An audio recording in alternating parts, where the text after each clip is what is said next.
Welcome back, everybody. Ready for another deep dive? Absolutely. Let's do it. Awesome. So today we're tackling Adam Grant's Think Again. Oh, yeah, this one's going to be good. It really is. I mean, who doesn't need to rethink a few things, you know? Right. And it's not just about changing our minds. It's about becoming better thinkers overall. Totally. So much of the time, we think intelligence is just knowing a bunch of stuff. Yeah. But Grant's saying that in a world that just won't stop changing, knowing how to rethink, how to kind of unlearn stuff. That might be the real superpower these days. For sure. No It's like lie. hitting the refresh button on your brain. Yeah, love that.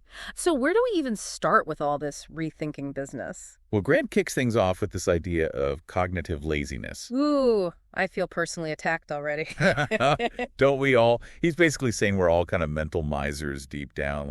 We'd much rather just stick with what we already know. Makes sense, though. Our brains are wired to be efficient, right? Exactly. Yeah. Rethinking takes effort. It takes energy. It can be uncomfortable. Yeah, no one likes being wrong. And it's not just laziness either. There's some deeper stuff going on there. Like if we start questioning our beliefs, it can feel like we're questioning our whole identity. Oh, absolutely. That if I'm wrong about this, then what else have I messed up? Kind of spiral. Exactly. But here's the funny thing. We actually do rethink other parts of our lives all the time. Oh, yeah? Like what? Well, Grant makes this great comparison. We update our wardrobes. We remodel our kitchens when they get outdated. But our opinions, we cling to some of those like we're still running Windows 95. Uh-huh. That's so true. Okay, so we get attached to our beliefs, so what? What's the big deal? The danger is we could be making some pretty important decisions based on old, busted information. Oof. Yeah, that's not good. We might even be actively seeking out information that just backs up what we already think. Not exactly open-minded, right? Not at all. And this actually leads perfectly into one of the wildest stories in the book. You familiar with the Man Gulch wildfire? Oh, yeah, that's a crazy one. So, 1949, a group of these smoke jumpers, right? They're fighting this wildfire in Montana. Things get really bad. Fire's closing in. Intense. And one of these guys, Wagner Dodge, does something completely counterintuitive. He lights a fire in front of himself. Creates what they call an escape fire. It's incredible, right? And this wasn't just luck. It was pure rethinking under pressure. He basically realized that running away, which is the natural instinct, was a death sentence. Right. He overcame that automatic response, and it saved his life. Sadly, the others who couldn't rethink, they didn't make it. Really drives home the point that sometimes our strongest instincts, the things we think we know, they can be exactly what holds us back. Without a doubt. We all have these mental models, these assumptions about the world. But those models can get outdated, even dangerous in the wrong situation. Exactly. So the big question becomes, how do we become better at rethinking? Right, because clearly we need help.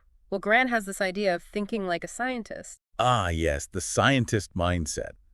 So how do we actually do that in everyday life? What does that look like? Well, it's all about approaching the world with more humility, more curiosity. It's choosing doubt over certainty. A scientist isn't trying to prove they're right. They're trying to test their ideas, right? Constantly looking for that evidence that might prove them wrong, and when they find it, They change their mind. No ego attached. I love that. You know, Grant highlights this study. They actually trained entrepreneurs to think like scientists. It was with these Italian startups, and the results were amazing, weren't they? They really were. The startups led by the folks trained in this scientific thinking, they just blew the others out of the water, revenue-wise.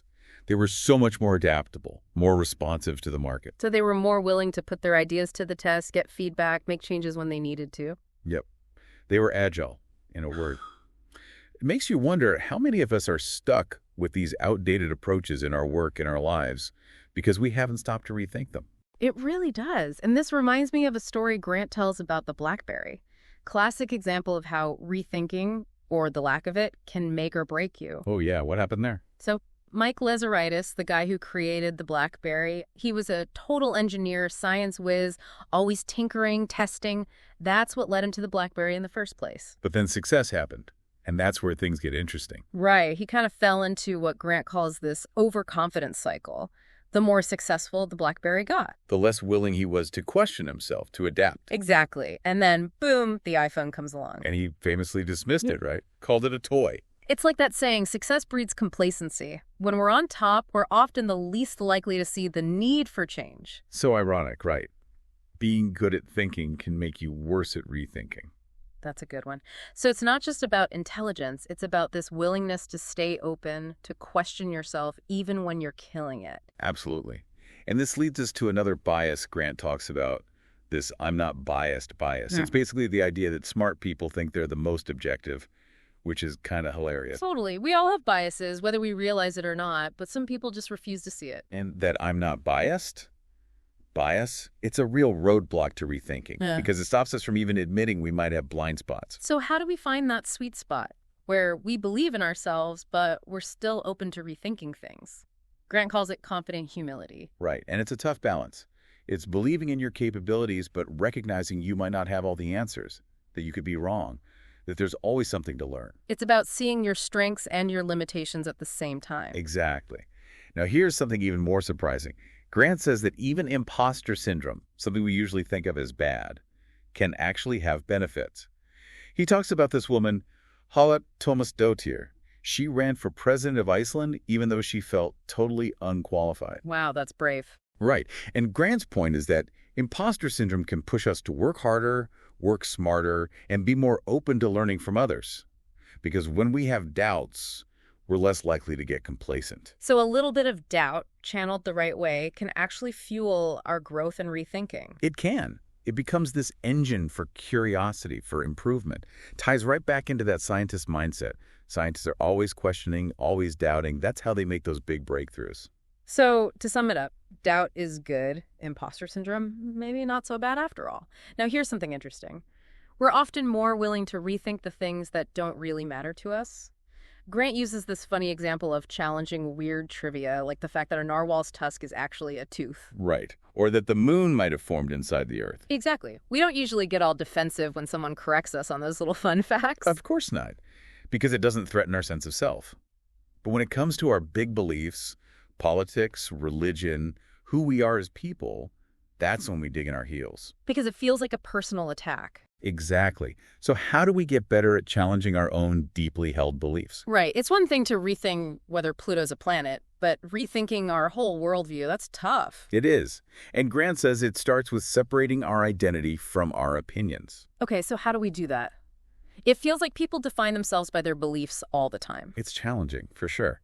But Grant says we should try defining ourselves by our values instead. Our values. Okay, so what does that mean? Values are those guiding principles. Things like fairness, generosity, integrity. They're more stable than opinions, which can and should change as we learn and grow. So instead of asking, who am I, we should be asking, what do I stand for? Exactly. It gives you so much more flexibility. You can stay true to yourself while being open to new evidence, to changing circumstances. I love that. So it's not about being rigid in your beliefs, it's about having a core set of values that guide you. But rethinking, it's not always a solo journey, right? Grant also makes the case for conflict as a good thing for rethinking. Oh yeah, conflict gets a bad rap. But he's not talking about, like, relationship drama. More like productive disagreements. Exactly. There's a difference between relationship conflict, which is destructive, and task conflict, which can be super productive. Okay, so task conflict is about disagreeing over ideas, strategies, the best way to solve a problem. Right. And it can lead to better decisions, more creative solutions, truly innovative thinking. Makes sense. You know, he gives this great example with Brad Bird, the director of The Incredibles. He intentionally built what he called a challenge network, basically a team of people he knew would disagree with him. And it worked. That movie was a huge success, and it's a great example of how task conflict, managed the right way, can be so powerful. When people challenge each other respectfully, it forces everyone to up their game. I like that, a challenge network. Maybe we all need one of those. But he takes it even further with this incredible story of Daryl Davis, this black musician who actually befriended members of the Ku Klux Klan. Now that's a story. What happened there? Well, Davis was able to get many of these KKK members to leave the Klan, and he didn't do it by arguing with them or condemning them. So how'd he do it? He engaged them in respectful conversation, led with curiosity, and got them to actually confront their own biases. Wow, that's the power of genuine dialogue right there. And it all starts with a willingness to rethink your own assumptions. It's amazing how sometimes just talking to someone, like really talking, can be more powerful than years of arguing. So this whole idea of encouraging rethinking in others, not just ourselves, that's going to take some serious finesse. It does. Grant talks about this technique called motivational interviewing, And it's all about helping people discover their own reasons for changing. Ooh, interesting. So instead of telling them what to do, you're kind of guiding them to figure it out for themselves. Exactly. It's about asking the right questions, really listening to their answers, and avoiding that urge to lecture or correct them. So less, here's why you're wrong, and more, what makes you think that? You got it. You're empowering them to make their own choices, but in a way that helps them really think through those choices, consider all the angles. Okay, so you're kind of nudging them in the right direction without forcing them. This motivational interviewing thing sounds like it could be useful in so many situations, not just like big life choices. Oh, absolutely. Everything from helping someone quit smoking to encouraging them to eat healthier, it all comes down to helping them find their own motivation. Because if they don't buy into it, it's not going to stick, right? Exactly. External pressure only gets you so far. It's that intrinsic motivation, the stuff that comes from within, that makes real change happen. Makes total sense.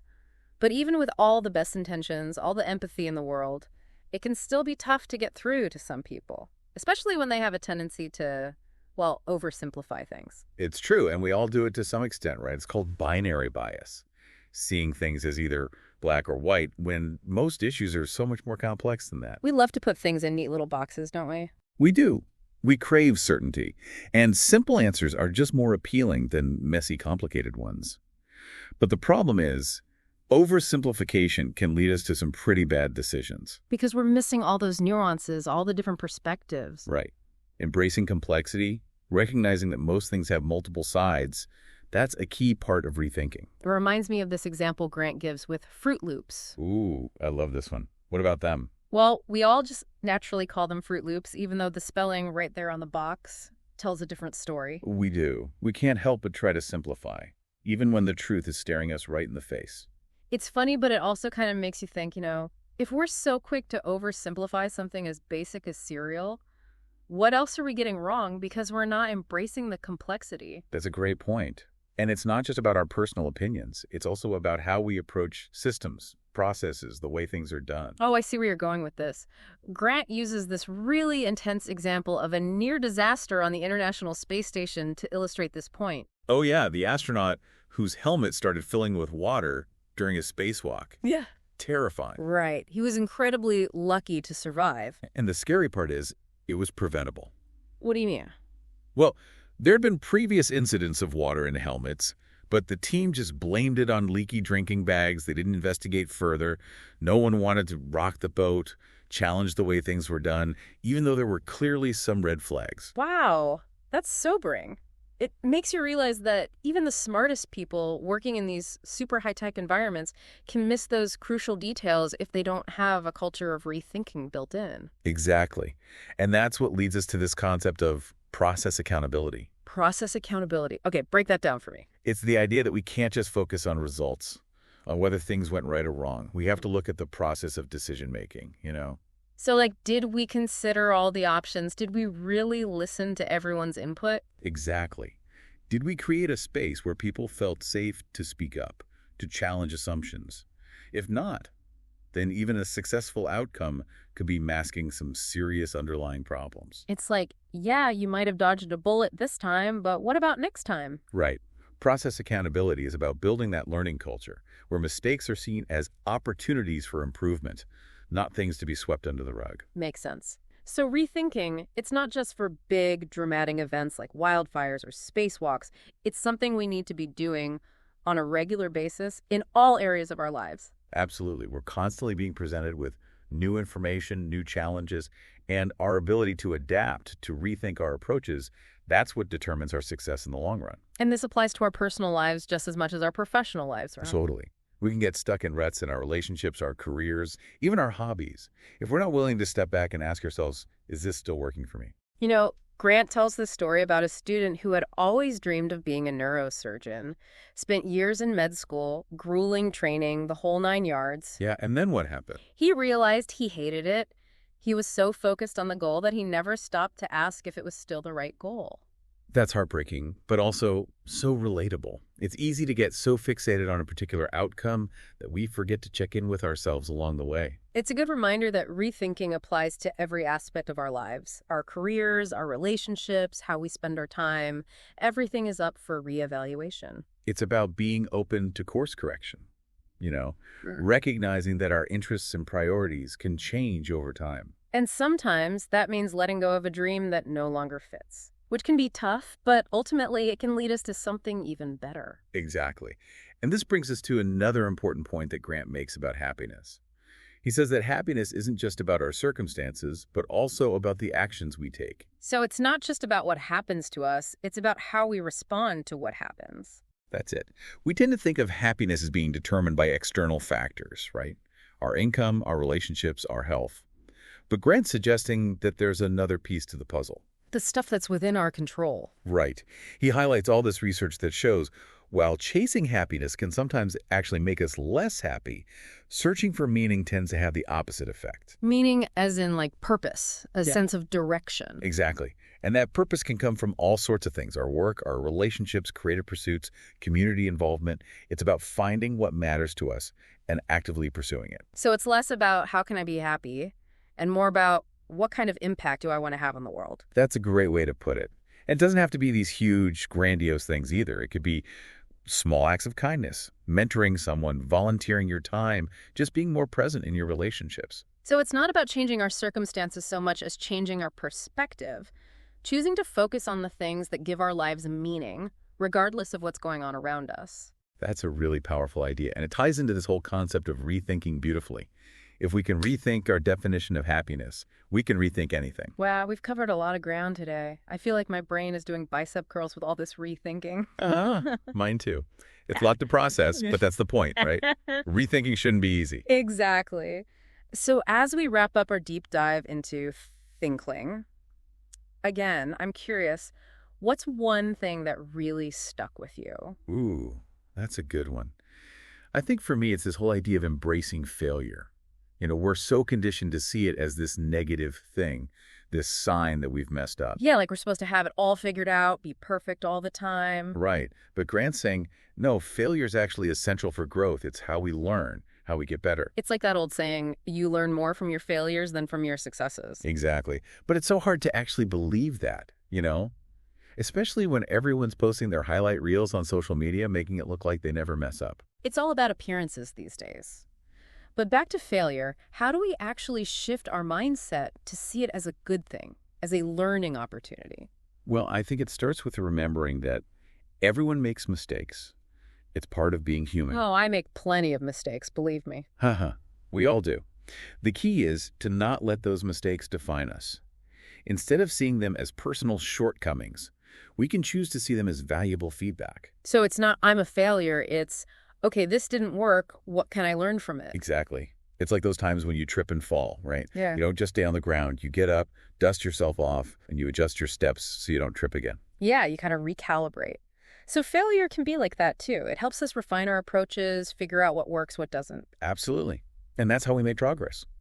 Think about all those inventors, entrepreneurs, artists. They didn't just magically succeed on the first try. They failed over and over and over again.